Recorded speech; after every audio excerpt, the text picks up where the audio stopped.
Այսօր տենդենցիան այնպիսին է, որ ավելի շատ բժշկական հիմնարկները կամ մասնագետները հակված են վիրահատելու, հիվանդ օրգանը հեռացնելու, քան բուժելու։ Դա է վկայում լեղապարկի հեռացումը լեղաքարային հիվանդության դեպքում և պոլիպների դեպքում, նույնիսկ աբսուրդի է հասնում, երբ կա անվազ, մանր քարեր, այդ դեպքում են հեռացնում լեղապարկը, որը ընդհանրապես անընդունելի է, և մնացած բոլոր ներքին օրգանները նույնպես։ Այսօր ավելի հասել է բժշկությունը փակուղու, որ այլևս անզոր է բժշկել և միայն առաջարկում է հեռացնել օրգանը։ Այս ինֆորմացիան կօգնի այն պացիենտներին, որոնց դրդում են հեռացման, կօգնի ճիշտ որոշում կայացնել և հեռու մնալ սխալ որոշումներից, սա իհարկե խելացի պացիենտներին կօգնի և նրանց, ովքեր որոնում են բժշկում, այլ ոչ թե ժամանակավորապես խնդրից, պրոբլեմից աչքերը փակելով ազատվել։ Մարդը չունի ավելորդ օրգան իր կյանքի ծնվելու օրվանից մինչև մահ, ոչ մի ներքին օրգան ավելորդ չէ, մինչև մահ, մինչև խորձերություն, և ամեն օրգան հեռացնելով խախտվում է մյուս օրգան համակարգերի աշխատանքը և ամբողջ օրգանիզմի աշխատանքը, նույնիսկ կույրաղիքը, նույնիսկ փայծաղը, որոնք իմունային համակարգում մեծ աշխատանք են կատարում, գլանները, ադենոիդները, որոնց հեռացնելով նույնիսկ բուժող բժիշկը, ճակերտների մեջ բուժող բժիշկը, երբ որ վիրահատում են, երբ որ վիրահատություն է նշանակում, դա պացիենտին կյանքն է կրճատում և հնարավոր կյանքի որակն է գցում և հնարավոր կյանքի բարդ հիվանդություններ է ավելացնում։ Եվ այդ բոլոր խնդիրները մեծ մասամբ բժշկվող են, եթե պացիենտը ժամանակին է դիմում, եթե պացիենտը հակում ունի բժշկվելու, որոնում է, փնտրում է բժշկում և աշխատում է իր բժշկման համար, այսինքն համբերատար է,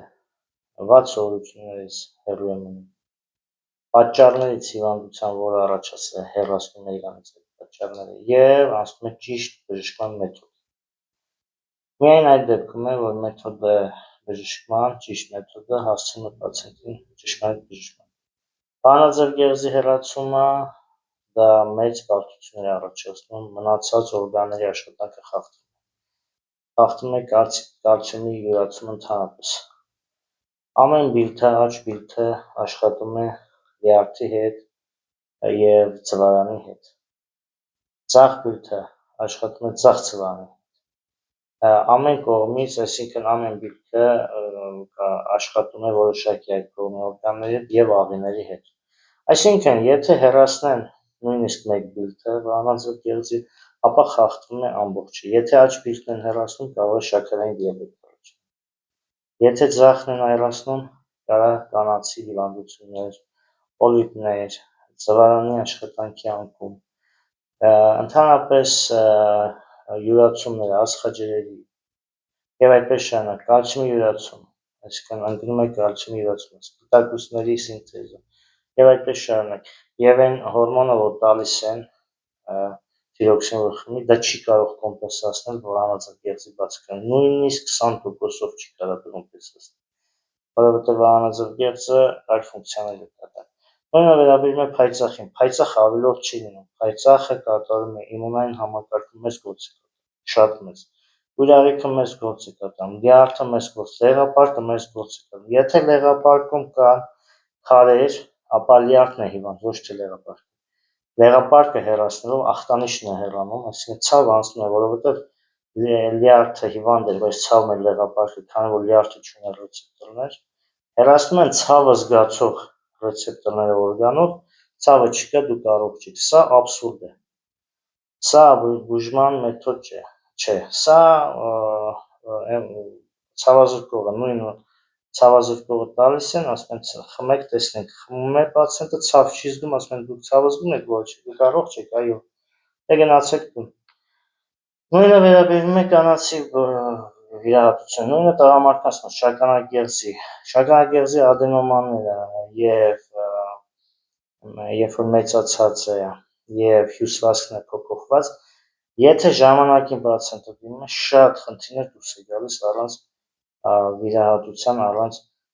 շագանակեղձը ավելորդ չէ, եթե նույնիսկ 70 տարեկան պացիենտ, 65 տարեկան, դա ավելորդ օրգան չէ։ Ընդհանրապես սեռական օրգանները մարդու մոտ միջև գործունեության ապահովում են այդ մարդու հումորալ կարգավորման են մասնակցում, ապահովում են հորմոնների մակարդակը եւ բալանսը եւ կամային գործեր են անում։ Շագանակեղձը տղամարդու մոտ տղամարդկային կամքն է, արգանդը կանանց մոտ կանացի կամքն է։ Եթե այդ օրգանը չկա, էմոցիոնալ խախտումներ ոչ միայն հորմոնալ բալանսն է ընկնում եւ քրոնիկ ճնշում է առաջանում եւ այլ խնդիրներ եւ այդպես շարունակ եւ չունի մարդը որևէ ավելորդ օրգան, որը կարելի է հեռացնել եւ դրանով ասել դուք բուժշկված եք եւ շատ դեպքեր ցավալի, որ լեղապարկը հեռացնում են ու ամենավատն է, որ պացիենտն է արդարացնում, թե իբր քար հեռացեցին, քարը լինում է բժշկել, քարը լուծվում է։ Բազմաթիվ են օրինակները, որ քարը աստիճանաբար լուծվում է, մանրանում դուրս է գալիս։ Նույնը վերաբերում է երիկամներին։ Երիկամների քարերը, եթե նույնիսկ վիրահատական ձևով հեռացվի, այդ քարը նորից առաջանալու է։ Դրան գումարած երիկամի հյուսվածքը ամեն դեպքում վիրահատելուց վնասվում է։ Բայց երիկամը, եթե առողջ է, քարը լուծվում է։ Այսինքն երիկամներն էլ պետք է բուժել։ Ու նույն ձև բոլոր օրգանները։ Ստենդավորումը սրտի ժամանակավոր դա ինքնախաբեություն է, որոշ դեպքերում բան չունեմ ասելու, կան դեպքեր, երբ որ անհրաժեշտություն է, բայց այդ դեպքերը շատ քիչ են։ Նախաինֆարկտային շրջան է լինում շատերի մոտ, որ դա ինֆարկտ չի, օրինակ նույն վիրուսներից կարող է լինել, նույն ստրեսներից, օրգանիզմի ստրեսից եւ այլն։ Նախաինֆարկտային ստադիան անցնում է պացիենտը, արդեն դա ստենդավորման հիմք չի, բայց տանում են ստենդավորում, որովհետեւ ստենդը ջրի են նշանակում դրվում, այսինքն պետությունն է ավելի ճիշտ։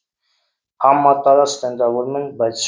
90%-ի, 80%-ին իզոտերն են անում։ Հետո չեն ասում, որ ստենդի շուրջը հավաքվում է տրոմբ։ Չեն ասում, որ ստենդի շրջապատող անոթը հետո քրոնիկ կարա բորբոքվի էպիթելային բջիջներ, այսինքն օրգանիզմը կարա տեսնի օտար մարմին հետագայում լինում են այդպես դեպքեր, ճիշտ է, հաճախ չեն, հաճախ կարող է լինել տրոմբ հավաքվում։ Հետո ասում են ստացին պետք է ամբողջ կյանքում խմեք, ստացինը կալցիում հյուրացումը գցում է, ստացինը ֆերմենտատիվ աշխատանք անջատում է, ֆերմենտի գործը, ստացինը ընդհանրապես նվազեցնում է վիտամին D-ի սինթեզը ու խախտում է ճարպային փոխանակությունը խորքային առումով, թվերով ցույց է տալիս իբր նորմալ է։ Եվ արյունը ջրիկացնող տալիս։ Արյունը ջրիկացնողը կարող է ներքին արյունահոսություններ լինել, պացիենտը չիմանա։ Տրոմբոցիտների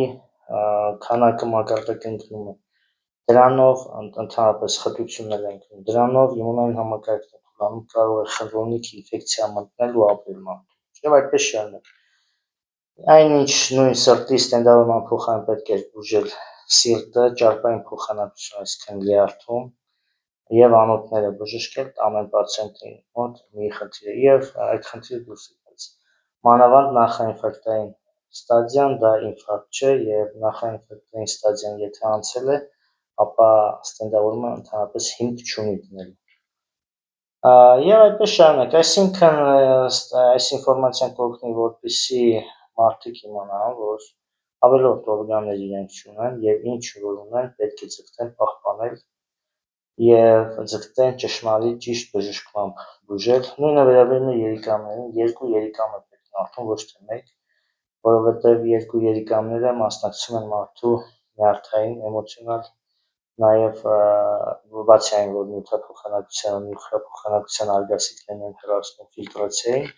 են մասնակցում, այլև նաեւ մարդու հոգեվիճակին։ Չի կարող մեկ երիկամ ունեցողը, այն էլ հիվանդ երիկամ ունեցողը ներվային չլինել, նյարդային, այսինքն դեպրեսիվ չլինել, օրինակ եմ ասում։ եւ այդպես շարունակ։ Դրա համար այստեղ կարևոր է, որ մարդը պահպանի իր օրգանները եւ չվնասի դրանք բացառություններով եւ ձգտի բժշկել, որովհետեւ Աստված տվել է մարդուն առողջություն եւ որպեսզի մարդը պահպանի եւ այն կիրառի բարեխիղճ ձևով։ Եվ այս ինֆորմացիան կօգնի, որպեսզի խելացի մարդիկ իրենց որոշումներում ճիշտ, այսինքն որոշում կայացնեն խնդիրների հարցում իրենց եւ պրովոկացիայի չգնան եւ սխալ